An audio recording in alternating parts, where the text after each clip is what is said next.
Hey guys, I'm not gonna lie. Sometimes it might take me an hour to find all the information I need for wrestling for the culture, and then sometimes it might take me 4 or 5 hours. But guess what? You can be a part of it by just sending your submissions to me at Brian H. Waters. It's time for Wrestling for the Culture, where we take a look inside to see what the wrestlers of color have been doing this week. Wrestling for the Culture brought to you by the Wrestling Wrealm, where you can download some of the best content out there on the internet by going to Wrestling Wrealm on YouTube, iTunes, Spotify, you name the platform, we're there. The real Dwayne Allen and myself giving you timeless information where we just like talking wrestling. And we decided? We're just going to let the world in on our conversation. So, Wrestling for the Culture, where we celebrate all the wrestlers of color. So, like I said, you send me the information. If I don't find it, if I might miss it, and I'll come up with it. But we're going to start with Japan. So, Tanahashi took on Okada. The winner would go on to Wrestle Kingdom in the main event for the IWGP Championship. And it was Tanahashi pulling out the victory, and I have to tell you, you have to see that match, but also make sure you see it. I'm not gonna give away too much, but there's a lot of stuff that happened after that match, so if you can, please go out of your way to check it out. On Monday Night Raw, Ember Moon took on Mickie James and Alicia Fox, and we was wondering who was going to be her partner, and guess what? It was a returning Nia Jax. The two would go ahead and pull off the victory. Ember Moon, she's phenomenal. I want to see her involved in more stories. I want to see where they go with her, but we know when it comes to the wrestling, it's all there, and it was really good to see Nia Jax back. I haven't had a chance to check out this week's episode of Total Divas, to be honest with you. I'll probably watch it while I edit the show, but I'm going to check it out. But sticking to the ring, this is a good match. Ember Moon, if you did not know, she is in the mixed match tag match where she will be teaming with Braun Strowman because Alexa Bliss got hurt, and in the first round she was victorious. So shout out to Ember Moon, staying busy this week. Moving on, Bobby Lashley, folks. Word on the street is Bobby Lashley is upset. They said that he wanted to be the one to face the one and only Brock Lesnar, and because the Black Wrestling Alliance always gives good information, I'm going to give them the source. I'm going to give them the credit because this is where I found the information, and of course, like they source Curbside Hero, and this is what it says. Bobby Lashley spoke to the Big J show on KRSQ Hot 101.9 in Billings, Montana. Never heard of it, but nonetheless, during the interview, he was asked about still wanting a match with former WWE Universal Champion Brock Lesnar, and WWE teasing the match a few months ago. Lashley said, ever since I came into the WWE, there's always been this constant comparison between Brock and I, and our paths have never crossed. I'm waiting for it to happen. I think so many other people are too. I will say I am myself included. It's something that needs to be electric. It's something that needs to happen. It's one of the reasons I'm where I'm at right now. When it didn't happen right away, I wasn't so much bummed. I was more pissed off. Now, if you remember, Booker T went on his podcast and said Bobby Lashley wasn't ready to face Lesnar. He said this match needed to build, and most people probably didn't like the comment, but when I listened to it and I heard what he was saying, he made a lot of sense. You don't just bring Bobby Lashley, yes, he's a former TNA World Champion, but you don't just bring him in from Impact or wherever you want to call it, and then just throw him in a match with Brock Lesnar. You build it. You have him run ramsack through the whole roster, and then you have Lesnar do what he do, and then you build it. Hopefully we'll get that match. And to sound like Bruce Pritchard, doesn't need the belt.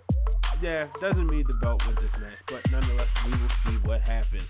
But speaking of Bobby Lashley, you may know that he has a new manager. His name is Lio Rush. Now, I wish I could show you the video right here. Unfortunately, I cannot, but I got a good still image where you'll see Lio Rush doing leapfrog over Elias. Bobby Lashley was taking on Elias, and Kevin Owens came out there trying to beat up Lio Rush, and he took off running, and he just hopped over top of him. And it was the funniest thing. The people, the internet, they put some music behind it. So make sure you check that out if you need a good laugh. He's the man of the hour, folks. So I'm very interested to see where they go with this. I think it's going to be good stuff for the two of them. Bobby Lashley doesn't really talk the best, in my opinion. Lio Rush, obviously, he's a great athlete, as you can see, but he's also a great talker. He's very creative, so I want to see where that happens. Speaking of alliances, we saw Naomi join Asuka as Asuka defeated Billie Kay this past week on SmackDown. So as I said before, these two, Naomi needed help. She finally got the help that she needed with Asuka and proved that the Iconics are not ready for Asuka. Another video I wish I could show, but I can't, so I got to show you a still image so I can talk about it. That is the one and only Cedric Alexander taking on Drew Gulak. I almost called him his brother Roy. Yeah, he took on Drew Gulak, and when they face each other, there's a spot where Cedric does a suplex, and he falls. He does a suplex over the rope, lands on his feet, and hits the suplex right on the floor. To say Cedric has been a great cruiserweight champion is an understatement. So he retained the title, and he will defend it against the hometown guy in Buddy Murphy at WWE Super Showdown, a match that I've already said on record. I'll say it again. I think Buddy Murphy finally gets it done. He's been we've seen a resurgence with him, but I'll talk about more on that one. Break it down with Brian H. Nonetheless, Cedric getting it done against Drew Gulak. So let's move on to the Mae Young Classic. More first round matchups. We saw Xia Li defeat Karen Q in an incredible match. Two women who respect each other. I believe Karen Q said she looked up to Xia Li, but it was time to get it done, and she had a point to prove, and she gave her all she could, but nonetheless, Xia Li came out with the victory. Also, in the Mae Young Classic, we saw Mae Young return with a vengeance. She was in it last year. She fell to Shayna Baszler. She said she's coming back this year, and she's determined. But her first matchup would be with Allison Kay, an opponent she knows, who she's very familiar with. You may remember, if you've been following her career, that the two had a battle, and she broke Allison Kay's nose. So obviously, Allison Kay was not going to just lay down for Mae Young. The two went at it, and it was Mae Young pulling off the victory, and congratulations to her. She will face Caitlyn in the next round, and you know what? The word on the street is she's signed to the WWE. WWE releasing a promo about the Performance Center and talking about the women's wrestlers getting ready, and what did people see? They saw Mae Young working out. So if that is true, which I would have no reason not to believe, I think it's just a long time coming. Congratulations to her on achieving a lifelong dream. So, sticking with the women, want to give another congratulations to Joseline Navarro as she defeated Hardcore Heather Owens at Battle on the Border in a cage match to become the company's first women's champion. So congratulations to Miss Navarro as she makes history for Battle on the Borders. Let's go to Nova Pro, because my good buddy, the one and only Dr. D, reported from there, and he texted me on Friday night the information. So he told me Isaiah Frazier retained his Crab Heavyweight Championship against Josh Fuller and Matt Buckler. However, his manager, Coach Gator, turns on him and brings in his new Gator team featuring Ring of Honor's Future of Honor star Brian Johnson of One Mean Team. So, is Isaiah Frazier's days as Crab Champion numbered? Only time will tell. And of course, the doc had to let us know about our good friend Faye Jackson, who defeated Lufisto.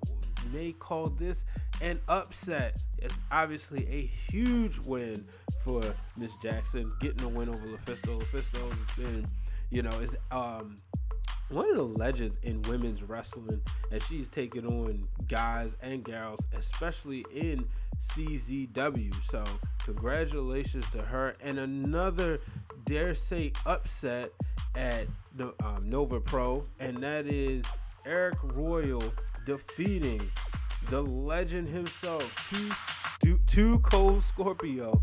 As Doc said, it was an amazing opening match. So you may remember Too Cold from the WCW days, ECW, and yeah, he even spent some time in the WWE, but Eric Royal defeating him. So congratulations to him.